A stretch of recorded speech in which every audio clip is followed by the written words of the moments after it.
రోమా 8:9 రాయబడి ఉంది, దేవుని ఆత్మ ఎవరిలో నివసిస్తుందో వారు ఆత్మ స్వభావము గలవారంట. ఇప్పుడు దేవుని ఆత్మ ఉన్న వ్యక్తి, దేవుని ఆత్మ ఎవరిలో నివసిస్తుందో ఆ వ్యక్తి ఆత్మ స్వభావము కలిగిన వాడంట. ఏ స్వభావం అండి? ఆత్మ స్వభావము. ఆత్మ స్వభావం ఏంటో తెలుసా? శరీర స్వభావం ఎట్లా ఉంటుంది? శరీర స్వభావం తినాలా, తాగాలా, ఆటలాడాలా, సుఖించాలా, ఎంజాయ్ చేయాలా, ఒకరిని దోచుకోవాలా, ఒకరిని అణిచివేయాలా. శరీర స్వభావము. పక్కనోడు ఎదుగుతా ఉంటే వారవలేం, అసూయ, ఈర్ష్య, ఏమండి, కపటము, కుళ్ళు, ఇదంతా కూడా శరీర స్వభావము. పక్కోడి మీద కొండేలు చెప్పటం, ఇదంతా కూడా శరీర స్వభావము. ఇంకొక వ్యక్తి గురించి లేనిపోని మాటలు పుట్టించటం, ఇదంతా శరీర స్వభావము. ఇంకొక వ్యక్తి మీద లేనిపోని అబద్ధాలు చెప్పటము శరీర స్వభావము. పక్కోడి గురించి మన హృదయంలో ప్రేమ, సమాధానము, క్షమించే గుణానికి బదులుగా కక్ష, విభేదము, ఈర్ష్య, అసూయ, దేవుని బిడ్డలారా భయంకరమైనటువంటి కోపము, ద్వేషము, దీన్ని శరీర స్వభావం అంటారు. ఆత్మ స్వభావం ఏంటో తెలుసా? ఆత్మ స్వభావము 9 ఆత్మ ఫలాలు. ఈ ఆత్మ ఫలాలు ఆత్మ స్వభావము.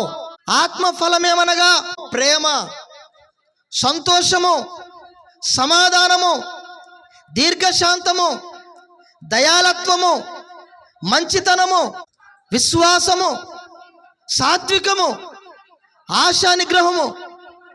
చూడండి, ఇవన్నీ కూడా 9 ఆత్మ ఫలాలు. ఈ ఆత్మ ఫలాలు ఆత్మ స్వభావము.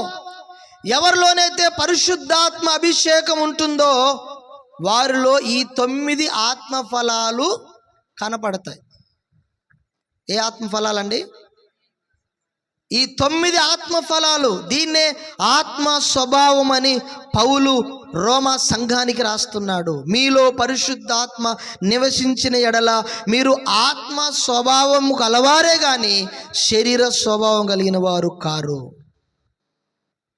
ఆత్మ స్వభావం ఉన్న వ్యక్తి కోపపడతాడు కానీ పాపం చేయడు.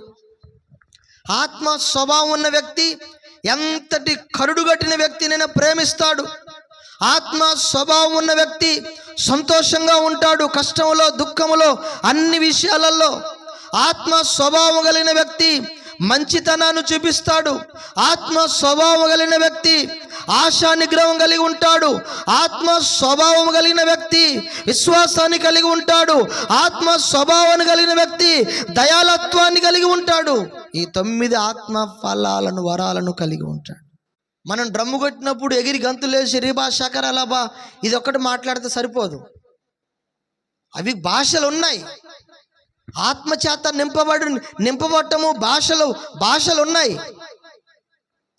ఎవరైతే భాషలు మాట్లాడుతూ ఈ 9 ఆత్మ ఫలాలు వాళ్ళ జీవితంలో ప్రదర్శిస్తారో వారిలో నిజంగా దేవుని ఆత్మ నివసిస్తుంది.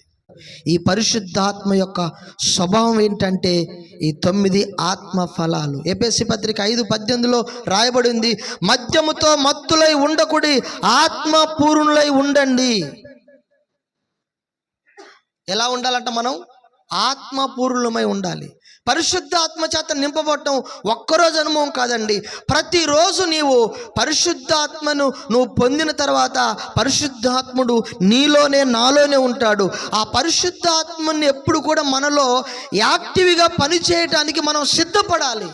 మనం ప్రభువా నన్ను ఆత్మపూర్ణులుగా చెయ్యయ్యా, ఆత్మపూర్ణుడుగా చెయ్యి ప్రభువా. ఇదిగో తండ్రి, ఈరోజు నీ అభిషేకం చేత నడిపించయ్యా, ఈరోజు నీ ఆత్మ చేత నడిపించయ్యని ప్రతిరోజు పరిశుద్ధాత్మ సహాయాన్ని కోరుకోవాలి. ప్రతిరోజు పరిశుద్ధాత్మలో నీవు పరిపూర్ణమైన వ్యక్తివిగా నువ్వు తీర్చిదిద్దబడాలి. ఆత్మ లేనివాడు ఆయన వాడు కాదు. ఆత్మ లేకపోతే పరలోక రాజ్యం చేరలేవు.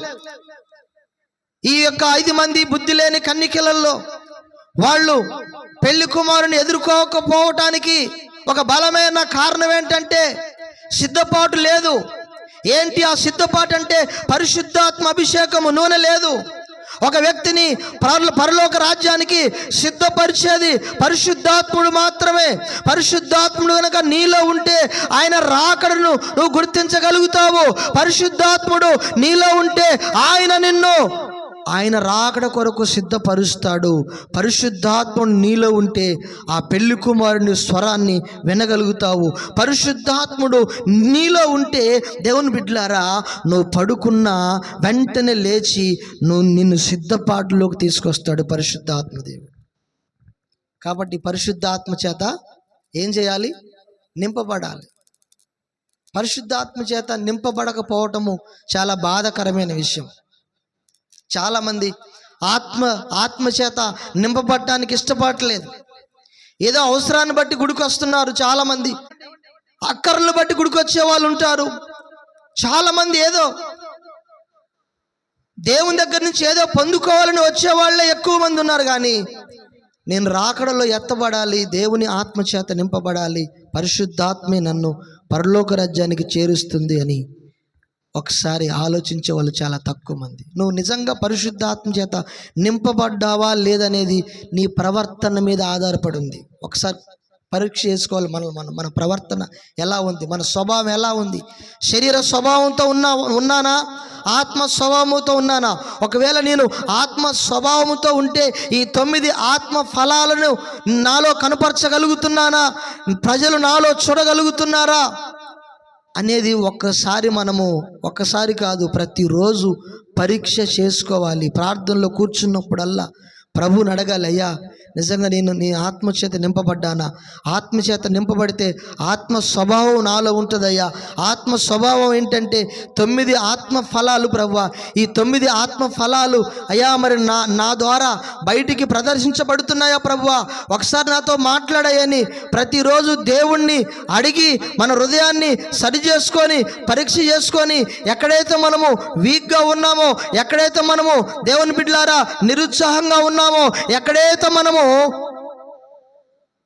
ఆత్మీయ స్థితిలో మనము కొంచెం దిగజారిపోయినట్టున్నామో, మనం ఎప్పటికప్పుడు కూడా దేవుని ఆత్మ సహాయముతో మనం రీఛార్జ్ అవ్వాలి. దేవుని ఆత్మ చేత నింపబడటం అంటే ఒక పరిశుద్ధాత్మ ఒకటే కాదండి, వాక్యము, ప్రార్థన జీవితం కూడా.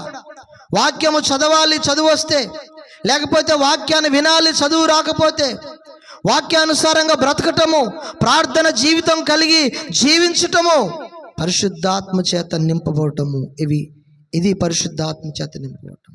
అందుకనే పెంతెకోస్తు పండగ దినాన పరిశుద్ధాత్మ చేత నింపబడ్డారు. పరిశుద్ధాత్మ చేత నింపబడక ముందు పేతురు 3 సార్లు అబద్ధం ఆడాడు. అదే పరిశుద్ధాత్మ చేత నింపబడినటువంటి పేతురు తర్వాత క్రీస్తు కొరకు హతసాక్షి అయ్యాడు. అంటే పరిశుద్ధాత్మ మనలో ఉంటే మన తీవ్రత అది వేరే ఉంటుంది. పరిశుద్ధాత్మ చేత నింపబడిన వ్యక్తి ఆసక్తి, ఆ యొక్క తీవ్రత, మంట వేరే ఉంటుంది. దేవుని మందిరానికి వెళ్ళాలి, నేను ప్రార్థన చేయాలి, వాక్యాన్ని వినాలి, వాక్యాన్ని చదవాలి అనే తీవ్రత వేరే ఉంటుంది. ఒకసారి ఆలోచన చేయండి, నిజంగా పరిశుద్ధాత్మ చేత ఉన్నారా లేదా? పరిశుద్ధాత్మ చేత ఉన్న వ్యక్తి గుడి మానుకోడు. పరిశుద్ధాత్మ చేత ఉన్న వ్యక్తి దేవుని బిడ్డలారా దేవుని సన్నిధిని విడవటానికి ఇష్టపడడు. ఎప్పుడు చూసినా దేవుని ఆలోచనలు, దేవుని తలంపులే. పరిశుద్ధాత్మ చేత ఉన్న వ్యక్తి ఈ లోకంలో నాకు కట్టుకోవడానికి బట్టలు, తినటానికి అన్నం, ఉండటానికి కొంచెం ఏదో ఒక ఇల్లు ఉంటే చాలు, పిల్లలు చదువుకుంటే చాలు, వాళ్ళు మంచిగా చదువుకొని దేవుల్లో స్థిరపడితే చాలు అనుకుంటాడు. పరిశుద్ధాత్మ లేని వ్యక్తే ఆదాయం తక్కువ, కోరికలు పెద్దగా ఉంటాయి. పరిశుద్ధాత్మ చేత నింపబడిన వ్యక్తి ఆత్మకు సంబంధించిన విషయాలు మాత్రమే ఆలోచించగలుగుతాడు.